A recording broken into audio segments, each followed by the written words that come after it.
চিতাতেই সব শেষ। যদি জন্মগ্রহণ করা হয় সবার, সবাইকে একদিন চিতায় চলে যেতে হবেই। যে যত ধনী হোক না কেন, টাকা পয়সা থাক না কেন, ভেদাভেদ থাকবে না।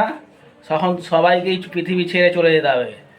তখন আমরা এই পৃথিবীতে যখন বেঁচে থাকি, একে দোষারোপ করছি, ওকে দোষারোপ করছি, ওর বিরুদ্ধে কথা বলছি, তার বিরুদ্ধে কথা বলছি।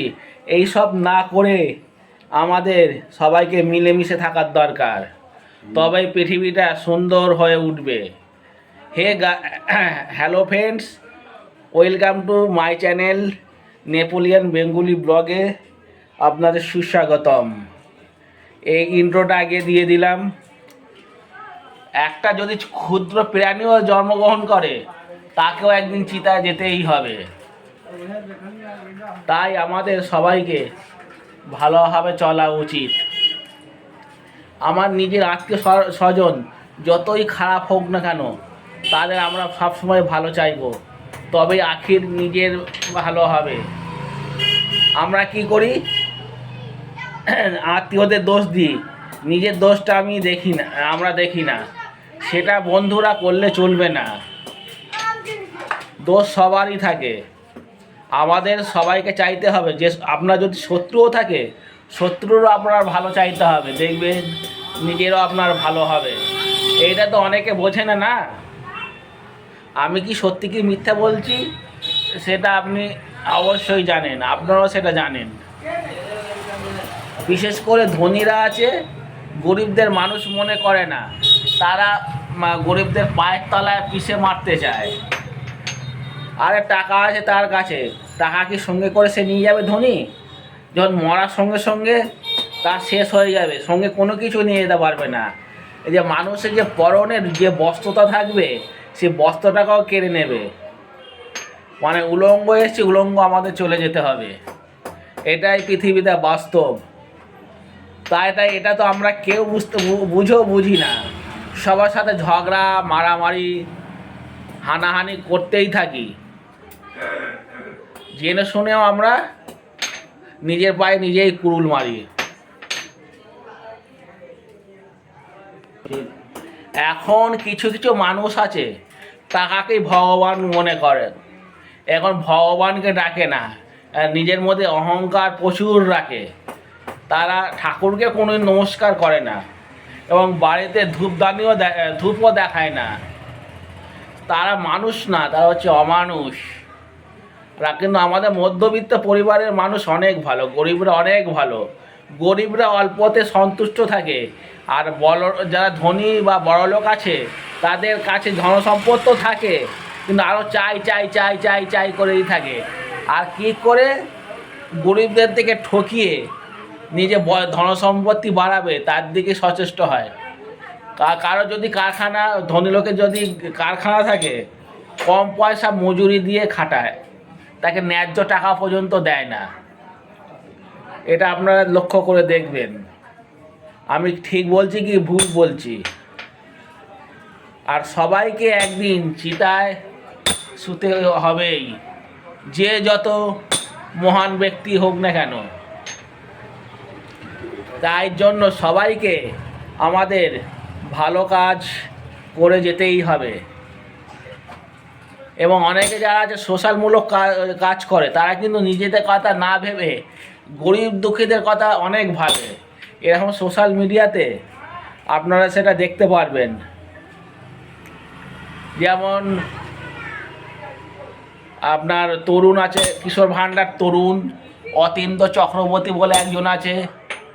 এরকম অনেক ভালো ভালো সামাজিকমূলক মানুষ আছে, যারা গরিবদের জন্য চিন্তা করে থাকে এবং গরিবদের দান করে। তারা নিজেদের কথা কোনো দিন ভাবে না। তারা যদি নিজের কথা ভাবতো, তাহলে তো তারা 4 চাকা গাড়ি নিয়ে ঘুরতো। এরকম হিন্দির মধ্যেও আছে, আমাদের সারা ভারতবর্ষে আছে যারা সোশ্যালমূলক কাজ করছে। তারা দেশবাসীর জন্য সবসময় চিন্তা করছে। নিশ্চয়ই আপনার পলক মুচ্ছালের নাম শুনেছেন। ওনার তো নাম গিনিস বুকে উঠে গেছে। অনেক মানে ছোটো ছোটো বাচ্চাদের হার্টের অপারেশন উনি করেছেন। ওনার ছোটোবেলা থেকেই মানে সামাজিকমূলক কাজ করে যাচ্ছেন, এবং এনাদের স্থান হবে স্বর্গে। আর আমরা তো ভালো কাজ করছি কোথায়? আমাদের স্থান হবে নরকে। সেই জন্য বন্ধুরা বলি, আমরা ভালো কাজ করার চেষ্টা করব। আমরা কারোর মানে ক্ষতি চাইবো না, যে শত্রু হোক তারও আমরা সবসময় ভালো চাইবো। আমার সঙ্গে তো অনেকে শত্রুগিরি করছে, কিন্তু তাকে আমি সবসময় ভালো চাইছি, এবং তাকে যে সে যাতে ভালো থাকে সেটা আমি চাই। তাই বন্ধুরা বলি, সবাইকে ভালো কাজ করতে হবে, তাহলেই পৃথিবীটা সুন্দর হবে। আর আমরা কতদিন আর বাঁচবো? বেশি দিন তো বাঁচবো না। সেই আমাদের চিতায় চলে যেতেই হবে। ঠিক আছে, বেশি বক বক করে ফেললাম। যদি ভিডিওটা ভালো লাগে তাহলে লাইক, শেয়ার, কমেন্ট করে আমার পাশে থাকবেন, যাতে আমি অনেক দূর যেতে পারি। আমার স্বপ্ন হচ্ছে যে বড় একজন ব্লগার হওয়ার। জানি বড় ব্লগার হতে গেলে অনেক বাধা বিপত্তি আছে, সেই বাধা পেরিয়ে আমি এগোতে চাই। আর একটা কথা বলি, আমি অন্যায়ের প্রতিবাদ করবই। আজকে অন্যায়ের প্রতিবাদ করেছিলাম বলে তাই আমাকে একজন গলা চেপে ধরেছে। আর কি বলবো, কিছু বলার নেই। তাকেও আমি খুব ভালো মনের মানুষ মনে করতাম। তার বাড়িতে যেতাম, তাকে ভিডিও করে দিতাম, তার চ্যানেল খুলে দিয়েছিলাম, কিন্তু কি আর করার, প্রচুর কষ্ট আমাকে দিল। সে আর বুঝল না কোনো কিছু। আর বন্ধুরা বলি, সোশ্যাল মিডিয়াতে আপনার বাড়ির যদি কোনো আত্মীয় খারাপ কাজও করে, সেখানে কিন্তু সোশ্যাল মিডিয়াতে একদমই বলা উচিত না, বলা যায় না। বললে কি হবে, আপনি যদি থুতুটা ওপরের দিকে মারেন আপনার নিজের গায়ে তো পড়বে। এগুলো একদমই ঠিক করা উচিত না। আর আমি সবসময় সবারই ভালো চাই, খারাপ কারোর চাই না। ঠিক আছে, সবাই ভালো থাকবেন, সুস্থ থাকবেন। আমি বড় একটু কথা বলে ফেললাম।